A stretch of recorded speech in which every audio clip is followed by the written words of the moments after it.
eu tentei estabelecer um passo além, assim, que não para não ser somente inquietações, mas que sejam inquietações que me atravessam enquanto sujeito também, assim, a partir de memórias. Então, vincular as minhas memórias, as minhas vivências, enfim, o meu meio social com aquilo que já me inquietava. E aí, pensando que a gente vive numa sociedade, quando a gente fala de liberdade, a gente tem que falar sobre opressões.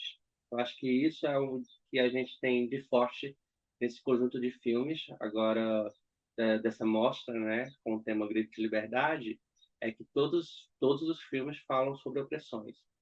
Opressões em muitos espaços, em muitas camadas, assim, desde opressões sociais dentro de um espaço individual, quanto a opressões sociais dentro de um espaço coletivo. Eu estou pensando aqui que liberdade, o próprio ato de criar, né, o próprio ato de produzir arte, já é um grito de liberdade, né?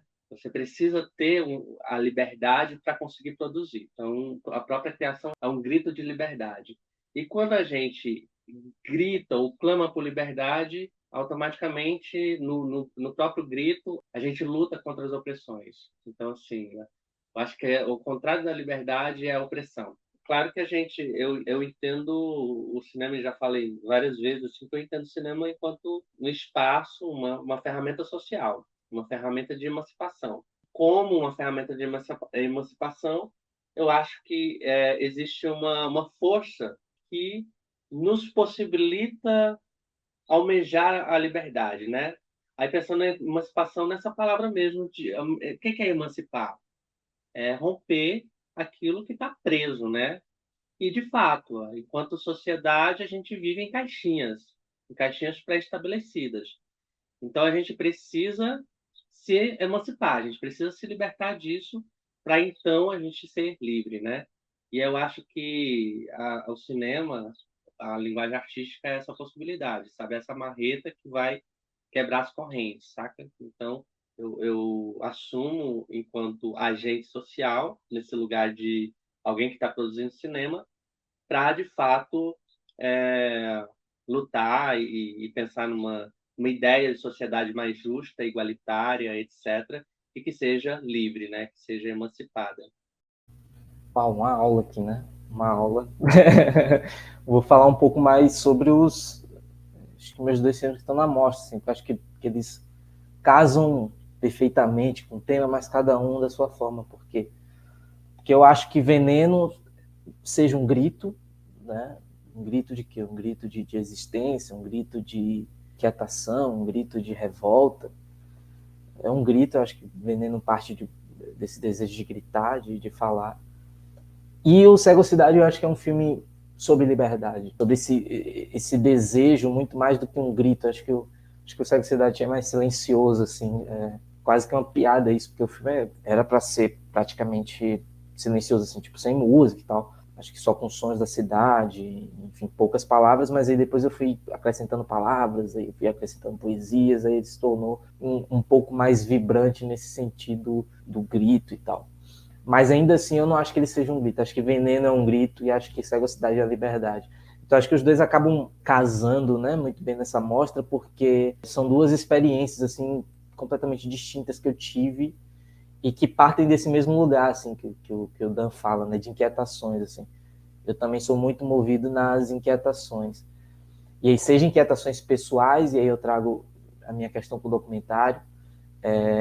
Boa parte dos meus documentários que eu produzi foi tentando entender o que era Vitória da Conquista, o que era essa terceira maior cidade da Bahia. Estava até comentando com o pessoal, né, esses dias com as amizades aí de cinema. Ao mesmo tempo que essa cidade ela é concreto e aço, ela também é terra, né? Porque é uma cidade rodeada por sertão, pelo semiárido e tal. Então, assim, é uma cidade que eu até hoje não consigo entender muito bem. E aí eu tento entender ela através dos filmes, né? E isso parte muito dessa inquietação geral, de tentar entender esse todo. Já Veneno, ele parte de uma inquietação muito mais nessa temática, né? De liberdade e opressão, que o Daniel também citou, dessa personagem negra que está nesse lugar, que é um lugar que ela tem total ideia e total ciência de que, pô, é um lugar de opressão, é um lugar que ela tem que todo dia reforçar a si mesma de que não merece, não é para ser mandado por aquela mulher branca, está numa situação de privilégio, está ali pagando, né, para cuidar de sua casa e tal. Obviamente tem essa questão, né, de inquietação geral, mas é também uma inquietação minha enquanto cinema, assim, né, de produzir um cinema de gênero, produzir um cinema de gênero no interior, um filme que mistura terror, que mistura suspense, lá, sei lá, Hitchcock, sabe? Parte um pouquinho dessa inquietação também. Eu acho que, bom, Daniel, ele coloca, né, uma frase na boca da personagem que é da mãe de Alice, spoiler para quem não viu Alice ainda, mas a mãe de Alice, ela tem uma frase que ela diz, né, que o cinema é um espelho, né, esse espelho que reflete a nossa sociedade, ou o que ela foi, ou o que ela é, ou o que ela pode vir a ser. Então a gente, enquanto cineasta, a gente tem que ter esse cuidado, essa ciência de que, pô, a gente está lidando com algo extremamente importante. Mesmo que a gente esteja produzindo, sei lá, um curta-metragem em Jequié, que é a cidade onde eu nasci, sabe? Que é ainda menor que Conquista. Mesmo eu produzindo um filme lá, esse filme é uma obra que necessita ter um cuidado, que necessita ter um olhar atento e importância para a história que já foi, para a história que a gente está vivendo, para os momentos atuais que a gente está vivendo e para o futuro. Acho que a gente tem que estar sempre pensando nisso, né? Que o cinema é essa espécie de reflexo e tal. Então, assim, eu parto também de todas essas inquietações, assim,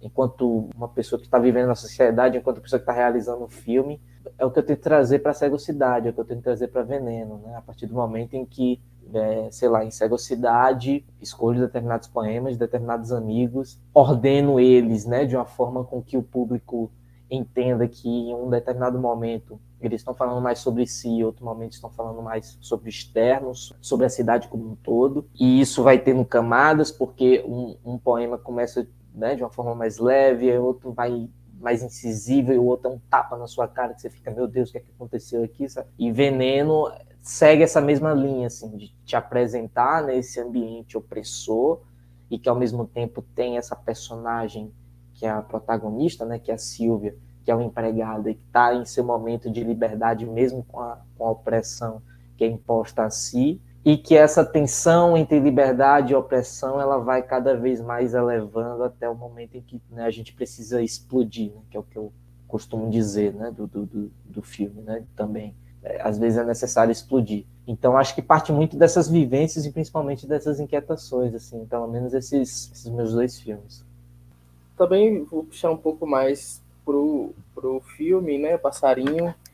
E eu acho, assim, que, pelo menos para mim, foi muito nesse lugar do grito de liberdade mesmo, porque fazer esse filme me veio como uma necessidade ali em 2019, né, depois já de um ano e meio lá de governo Bolsonaro, e que a gente, enquanto classe artística, estava sufocado, assim, sabe, tanto por todos os retrocessos, né, que a gente viveu durante esses anos e que depois, enfim, a gente sabe que depois de 2019 com a pandemia só veio piorar, né?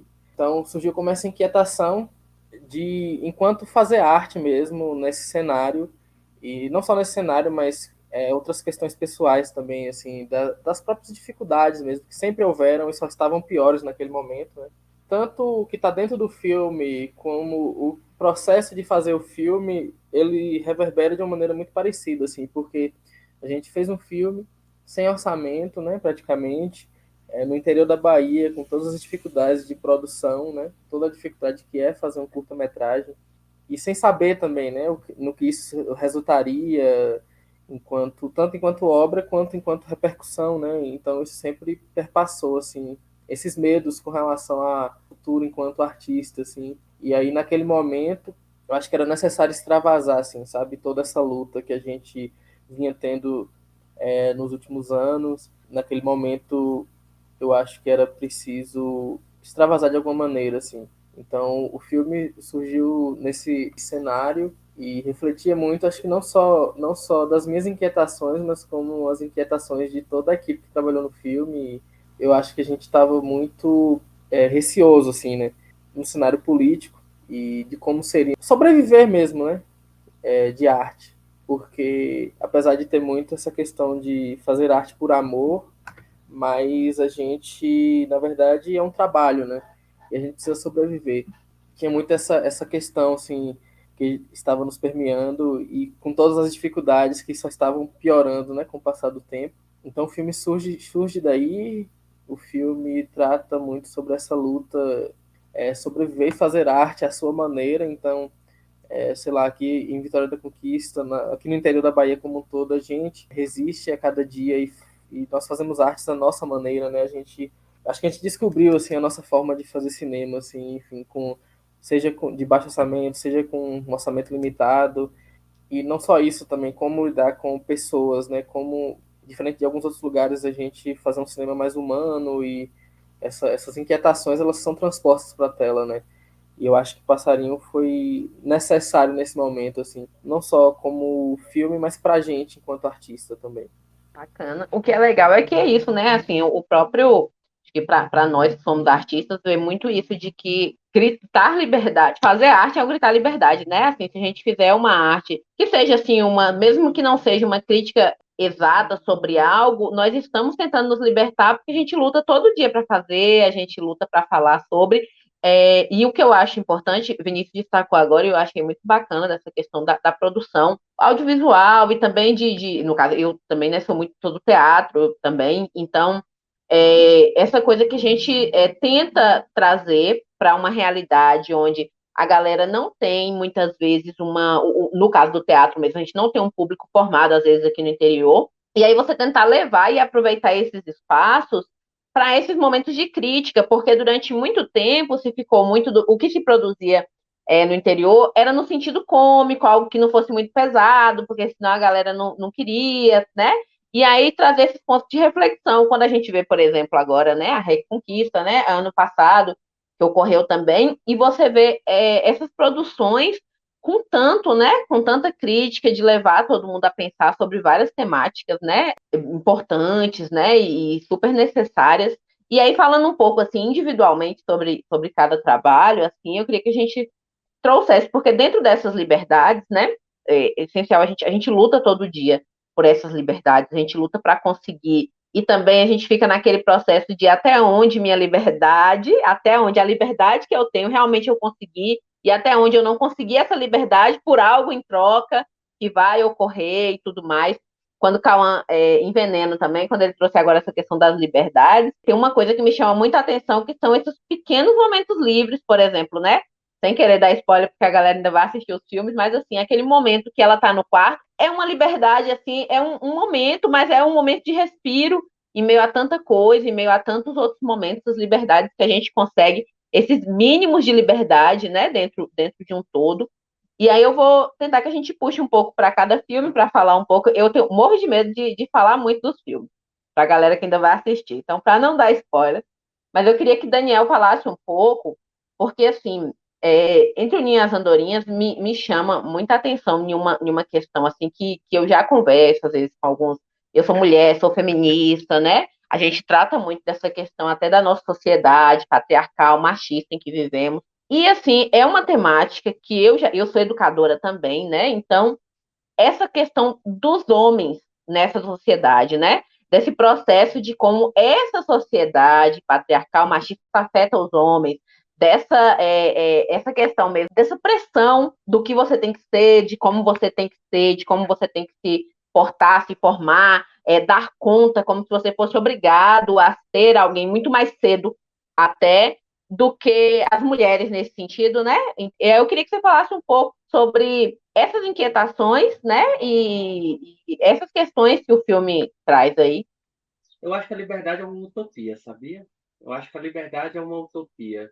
E a arte, eu acho que a gente precisa, enquanto seres humanos, a gente precisa de esperança. E aí a esperança está vinculada à utopia. A gente precisa acreditar em algo. Acreditar que vai mudar, né? Mas, assim, socialmente estamos todos aprisionados. E, inclusive o homem. E o homem tem a falsa ideia de ser livre, né? Não, não é livre. Na verdade, há um aprisionamento. Só que há um aprisionamento naturalizado. Existe preceitos, né? Enfim, existem inúmeras coisas que homens devem fazer e que não devem fazer, sabe? e que devem discutir ou não devem discutir, que vivenciam, mas naturalizam, sabe? Por exemplo, violências que homens vivenciam desde a da infância, mas que naturalizam como sendo, você é homem, sabe? Não foi nada demais. Na verdade, você devia estar feliz por. Aí eu falo sobre violência sexual, que muitos homens sofrem isso, enfim, desde sempre, mas que naturalizam como é naturalizado socialmente como o caminho natural de se ter sua iniciação sexual. Não sei, eu acho que as minhas inquietações, claro, a partir de vivências, porque eu também, sendo homem, vivencio e percebo isso, eu já vivenciei situações que estão no filme também, passei por situações assim, mas também a partir de observar meu pai, sabe, meus irmãos, meus tios, o quão a ideia de uma liberdade, na verdade, era uma ilusão, né? Meu pai pôde sair de casa com 12 anos de idade. Por que que ele saiu de casa com 12 anos de idade? Porque ele precisava trabalhar. Ele, como homem, é isso que a sociedade espera dele, né? Ele vai trabalhar. E se ele não consegue, por exemplo, ter condições financeiras para o sustento, ele não serve. Eu lembro que quando eu era criança, eu já contei isso algumas vezes, mas eu lembro, eu ouvi uma conversa do meu pai, eu não lembro quem, mas comentando que o momento que meu pai não conseguiu trazer o sustento para dentro de casa, ele pensou em suicídio. Aí por isso que é uma falsa liberdade, um aprisionamento. Porque para ele, se ele não estava tendo condição de trazer o sustento para a família, logo ele não servia enquanto homem. Isso, na verdade, a sociedade dizia para ele que ele não servia enquanto homem, sabe? Então, já existem lugares que são pré-estabelecidos para o que é ser homem, o que é ser mulher, e existe uma falsa ideia de que o homem é livre, mas, na verdade, ele vive sob correntes. E aí eu queria falar sobre isso, assim, sobre a condição de ser homem dentro da sociedade, sabe? Homem que tem que silenciar os seus sentimentos, homens que sofrem traumas, mas que não podem dizer sobre esses traumas, que sofrem violências, mas têm que naturalizar essas violências como sendo um caminho comum, um caminho necessário para condição de se tornar homem. Não à toa que, por exemplo, a iniciação sexual sei lá, dos nossos avós, talvez até dos nossos pais, tenham iniciado por meio da violência mesmo, porque era esse o caminho para se tornar homem. Então, levar uma criança, um adolescente, um pré-adolescente para um prostíbulo, por exemplo, aí a gente está falando de uma situação que para mim é uma violência, mas era essa a condição, ele só se tornaria homem depois que passasse por essa experiência. Esses aprisionamentos que são naturalizados, assim, são condições para ser, sabe? Inclusive a necessidade de ser, sabe? Por que precisa ser homem? Então, são essas questões todas que me fizeram pensar no Entre o Ninho e as Andorinhas. Então, a história de um jovem que sai do interior, vem para a Vitória da Conquista, que é interior também, mas é uma cidade maior, para estudar, só que pela primeira vez ele vai se ver numa situação de vulnerabilidade, assim, porque aí ele está distante da família, tendo que lidar com todas essas questões que eu trouxe aqui, sabe? E aí ele começa a sofrer também violência sexual, né? Eles começam a sofrer assédios. Então é basicamente isso. Veio a partir dessas inquietações, sabe? Porque em algum momento você vai começar a perceber. No momento que você vai perceber é o momento que você está distante do seu espaço de acolhimento. E o espaço de acolhimento é o lugar que te oferece afetos. No caso do meu protagonista, é o espaço familiar, que é, na verdade, a realidade de muito de nós, que saímos das nossas casas, né, dos nossos ninhos, tendo que enfrentar pela primeira vez o mundo, né, a sociedade lá fora, e a gente, distante desse espaço de afeto, a gente vai, de fato, aprender, ou a gente segue nesses aprisionamentos, ou a gente vai ter que se debater e lutar para sair deles. Eu acho que é por aí. Bacana. E a própria questão do nome, né? Quando você fala do ninho, traz muito isso, né? Essa coisa do. Quando a gente pensa nesse sair de casa, sair de um conforto, sair do negócio, sair desse ninho, né? Quando a gente coloca o pé para fora, são vários outros quesitos, outras coisas, outras zonas de conforto. Coisa que eu fiquei pensando aqui agora, até o ninho é um lugar não alcançável para homem. Assim, pensando no ninho como metáfora do afeto. Afeto não é um lugar é direcionada ao homem. O afeto está muito relacionado ao feminino. Hoje tem mudado, a gente tem percebido homens que se permitem mais demonstrar e receber afeto. Mas, por exemplo, eu percebi uma dificuldade, por exemplo, do meu pai. E não é só o meu pai, não. Eu percebi uma dificuldade dos pais dos meus amigos, de se permitir esse lugar do afeto. O afeto parece que tira a condição de ser homem. O afeto, o ninho como metáfora do afeto, o ninho não é... Por isso que o homem precisa sair. O homem é obrigado a sair desse espaço de afeto, porque afeto não é para ele. Me chamou muita atenção, tanto em Passarinho quanto em Cego Cidade, né? Entraram uma questão ali, que é quando a gente é levado a ver mesmo a cidade em si, a Vitória da Conquista, né? Tipo, você olha para a cidade, a gente que tem, né? Eu estudei aí também, hoje moro, né, na minha cidade, mas estudei aí, fiquei aí durante meu tempo de estudo, morei aí um tempo também. Mas essa questão dessas invisibilidades, né? Porque a gente vê pontos que são tão comuns, a gente vê, e aí os dois filmes assim trazem, né? Essa imagem, a imagem em Cego Cidade tem vai aparecendo, né, as imagens, mas também daquele centro, daquela parte ali, em Passarinho também. Eu lembrei muito do quanto a gente passa, e às vezes, e o quanto a gente inviabiliza outras pessoas, o quanto a gente passa por ali o tempo todo, do que a gente não vê, do que a gente deixa de perceber. É uma sensação de multidão e vazio. Em Cego Cidade tem um dos poemas que fala sobre isso também, sobre essa sensação do vazio. Você está rodeado de pessoas e, ao mesmo tempo, vazio.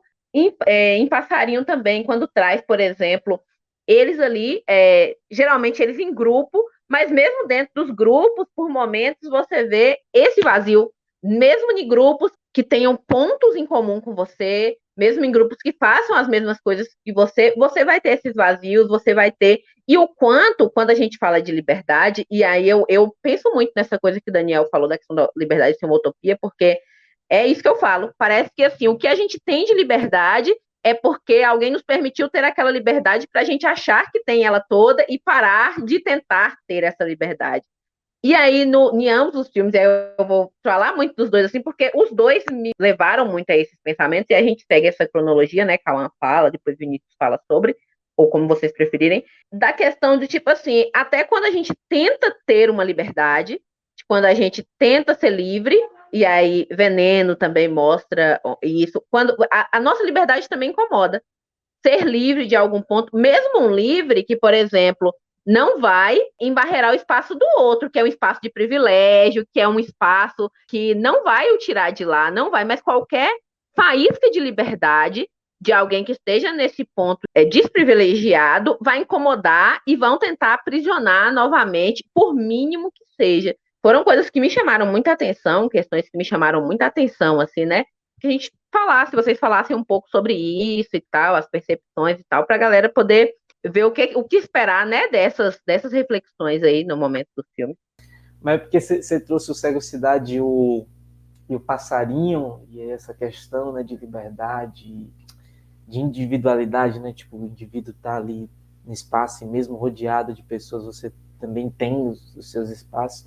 O próprio Entre o Ninho também tem disso, assim. Aí, um fato curioso, eu montei tanto Passarinho quanto Entre o Ninho e as Andorinhas, assim. Um privilégio meu de ter montado esses dois filmes também, então são filmes que, assim, eu conheço o processo, etc. E no Entre o Ninho, eu lembro que no primeiro corte, assim, que eu entreguei para o Daniel, uma cena, boa parte das cenas que envolviam diálogo focava muito em um ator que não era o protagonista do filme. O Daniel me mandou um áudio, sermão, assim, tipo, tu dá um destaque pra pessoa que nem é o protagonista do filme, entendeu? O protagonista do filme é John, entendeu? Eu quero que John apareça. Eu, não, mas o John não fala nada e tal. Mas aí o Daniel, mas é justamente por isso, entendeu? É justamente nesse espaço dele estar invisibilizado mesmo do meio dos amigos, sabe?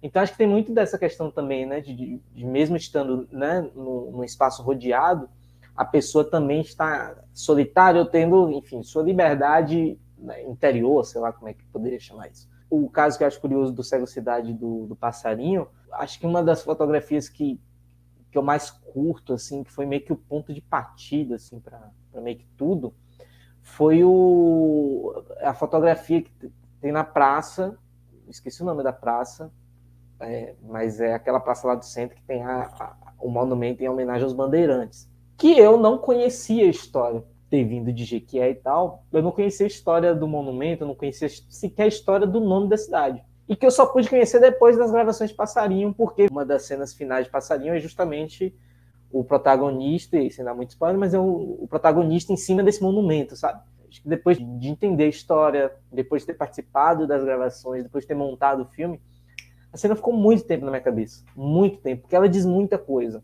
E ela diz muita coisa que, sei lá, nem o próprio Vinícius vai trazendo no discurso, entendeu?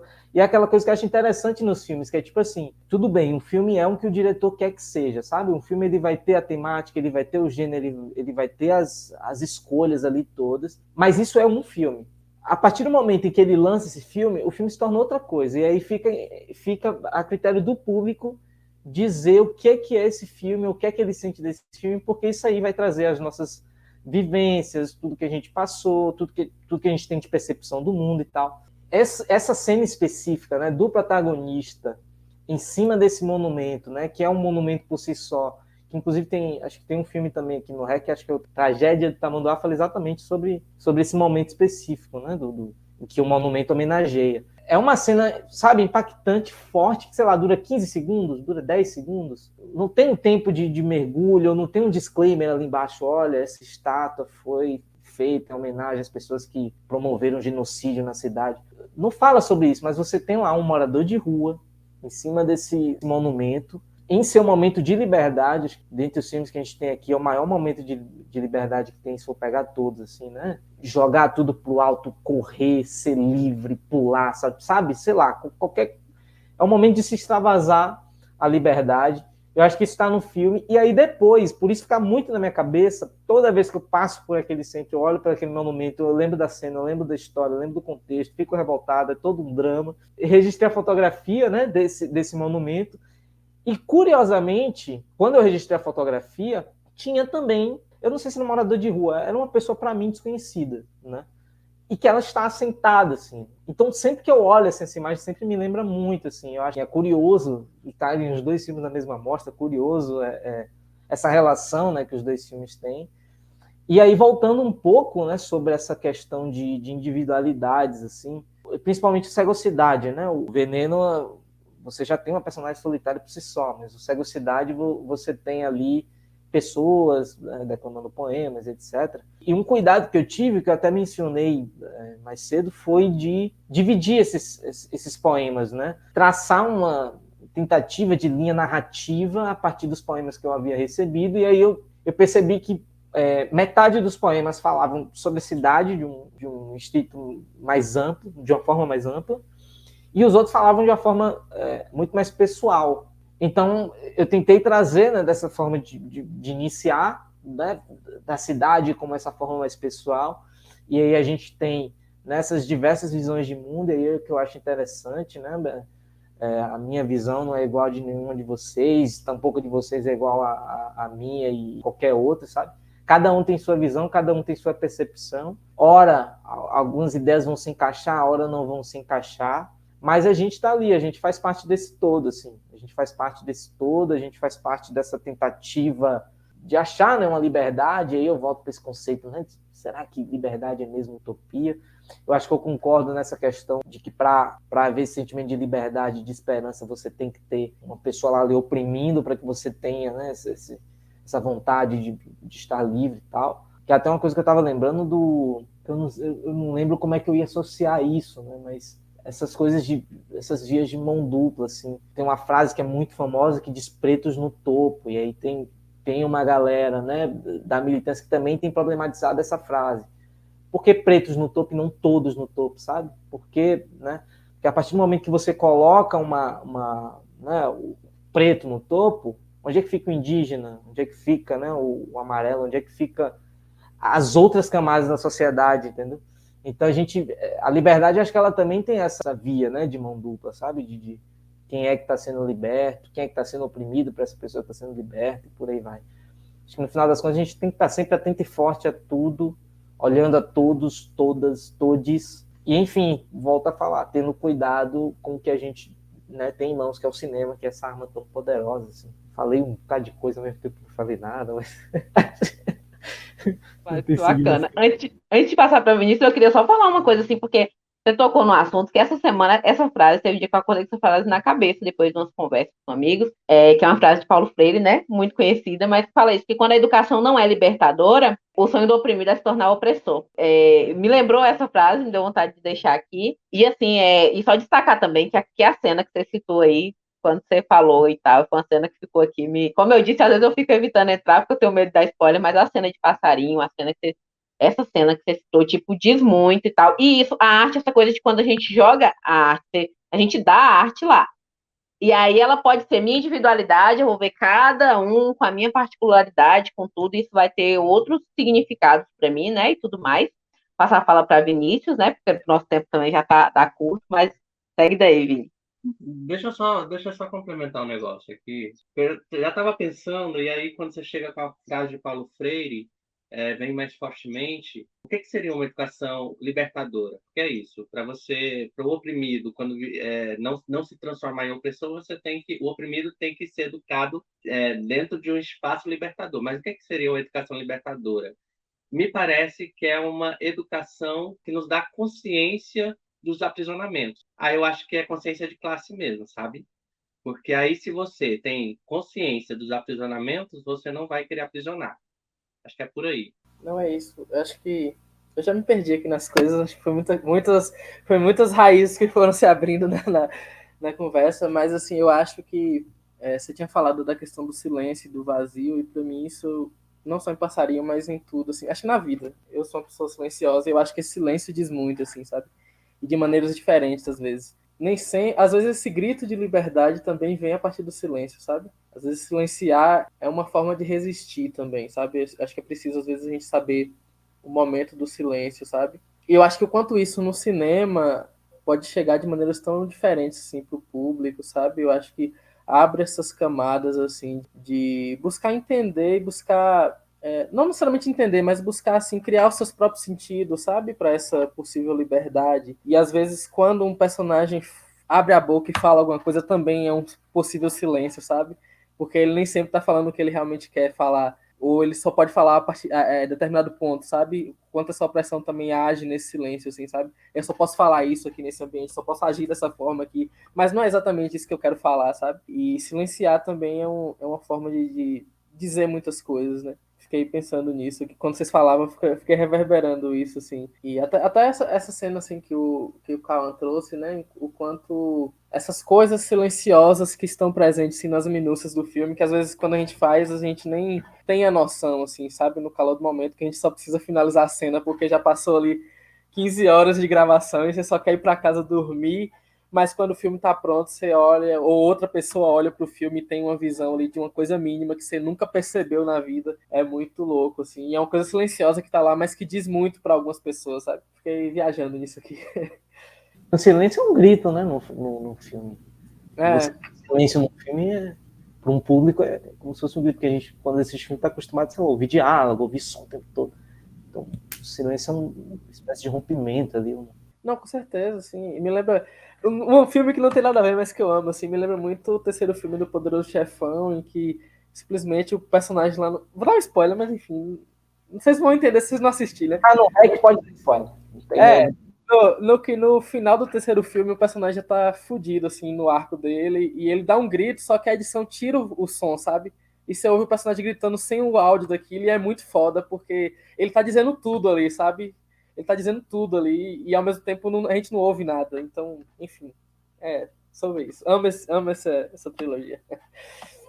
Ah, meninos, muito, muito bom esse diálogo nosso aqui. Daria para se estender bem mais aqui. Nosso tempo está ficando curto, nossa hora está terminando, mas agora o papo iria bem longe aqui, né? Com essas temáticas. E essa questão do silêncio, nossa, assim, quantas vezes a gente não grita em silêncio porque nós fomos silenciados naquele momento, não pode, não dá para gritar, porque a gente tem que se encaixar, né? Eu queria falar, eu adoro citar frases, assim, que me chamam a atenção. Eu sempre anoto quando uma frase me causa algo muito assim no filme, né? Eu acho que para finalizar, eu queria deixar essa frase que é falar de conquista, né? Porque a gente trata dela e falar de um dos poemas, né? De Cego Cidade, que é Cidade de Oportunidades, mas oportunidades para quem? Né? Eu acho que fica aí. Tipo, eu acho que engloba tudo que a gente conversou, tudo que a gente falou, quando o Vini traz a questão da classe artística, né? Quando o Dan traz a questão dessas buscas aí, né? Dos processos, então, de oportunidades para quem? Que oportunidades são essas, né? Quando Cauã trouxe também várias falas, quando traz, né, Expresso, né? Quando a gente vê Veneno e tudo mais. Então, assim, em todos, a gente pensar sempre nisso. Então, eu vou fazer minha fala final, vocês também abram aí para que cada um fale sua fala, se despeça, convide a galera. Então, vou aproveitar essa finalização para convidar novamente todo mundo aí que está nos assistindo, todos, todas e todos, para assistirem às 20 horas essa programação que está muito massa, né? Acompanhar aí todos os dias e assistir.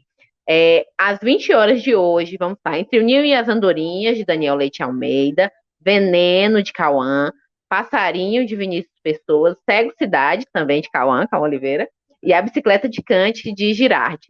Então, a partir das 20 horas, vai estar sendo exibido na TV UESB, TV UFBA, YouTube da Ato 3, Sala de Cinema Premiere nas cidades de Barreiras, Guanambi, Caetité e Luiz Eduardo Magalhães. Agradeço muito a vocês por esse bate-papo maravilhoso, pelo trabalho lindo que vocês fizeram, pelo trabalho maravilhoso, né? Por me levar a refletir, por levar todo mundo a isso, né? Muito obrigada e um abração a todos vocês e também a todo mundo que está nos assistindo.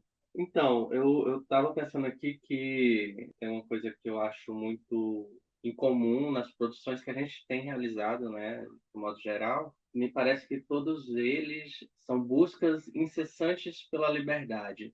Não à toa, por exemplo, que a gente tem o filme em que o protagonista se chama Passarinho, sabe? Passarinho como essa metáfora da liberdade, do voo, né? Não à toa que eu Entre o Ninho e as Andorinhas, sabe? Também um passarinho aí, e não à toa que a cena final, acho que é o personagem se transformando em uma espécie de pássaro, né? Não à toa que em Alice dos Anjos termina com a borboleta, sabe? Não à toa que Canções para Não Dormir termina com a borboleta, sabe? Não à toa, por exemplo, eu vejo que Cego Cidade por mais que Cauã diga que é silêncio, mas para mim é um grito coletivo, sabe? Uma necessidade, inclusive, tem um momento do curta que eu sinto no silêncio o grito, e não é um grito só de sabe? De um indivíduo, mas um grito, porque aí ele traz essa questão do que é ser um homem preto no interior da Bahia, etc, etc.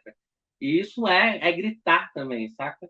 Mas que me parece que há uma vontade de ser pássaro. Então parece que a gente, de algum modo, está nessa busca, sabe? A gente está trazendo, parece que é uma coisa que a gente está insistindo, né? Em cada produção que a gente faz. Não à toa, por exemplo, eu fiquei lembrando de Pater, né? Não à toa que tem um final que tem, sabe? Me parece que é uma necessidade que a gente tem de buscar incessantemente essa tal liberdade. Então, é isso. Eu adorei o bate-papo, assim, é sempre muito bom, muito gostoso, assim, conversar sobre cinema entre a gente, sabe? É sempre uma delícia e acho que nos motiva a fazer mais e cada vez mais conscientes, assim, do que a gente tem produzido.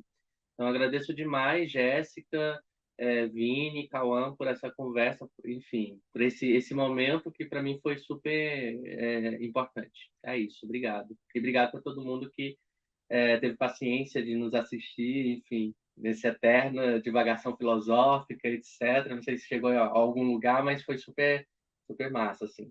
Mas sim, cinema também tem filosofia. É como. E aí, tá encerrando, né, esse bate-papo aqui, que deveria ter uma parte 2, né? Talvez a parte 3. Mas tem aquela música lá que diz, né? Liberdade, liberdade, abre as asas sobre nós. E que a voz da igualdade seja sempre a nossa voz. Acho que o fato da gente estar fazendo filme no interior da Bahia, assim, no interior do interior do interior, sabe? Já é um ato de liberdade, né? Já é um grito de liberdade por si só. Que a gente continue fazendo mais e mais e mais, e discutindo mais e mais e mais, porque isso é importante. Aí eu agradeço Jéssica, Dan, Vini, essa produção, né, toda essa produção do REC, assim, toda essa galera que está aqui por trás dessa live, desse bate-papo, fazendo isso acontecer, isso ser possível. Todo mundo que está assistindo, está acompanhando, espero que esteja compartilhando também, né? Está quase acabando, né, o REC, dia 13 hoje, mas já está quase acabando o REC, espero que o pessoal esteja gostando assim, da programação. Hoje tem os filmes, amanhã tem mais, e é isso, sigamos gritando e sigamos sendo livres, né? Não é isso, assim. Falar por último é complicado, porque o povo fala tudo, assim, que a gente pensou em falar. Brincadeira. Mas, assim, eu acho que foi muito bacana. Eu acho que o fato de estar rolando esse evento aqui, né, que leva esses nossos filmes que, enfim, a gente ainda está lutando para que seja visto por mais pessoas, leva isso para vários lugares, leva para o Maranhão, leva, enfim, para a sala de cinema. Isso a gente já está gritando aqui pra caramba, né? Assistam os filmes, né, e vamos discutir cinema mais. É isso, deixa eu só corrigir, vai passar às 8h30, viu? Então a galera acompanha às 8h30 na TV. No cinema vai ser às 7h, mas acompanha a programação no Instagram da Ato 3. Mas é bom falar 8 horas. É bom falar 8 horas que a galera chega cedo. Então é 8h, viu, gente? Jéssica falou, Jéssica foi profetisa. Beijo, galera.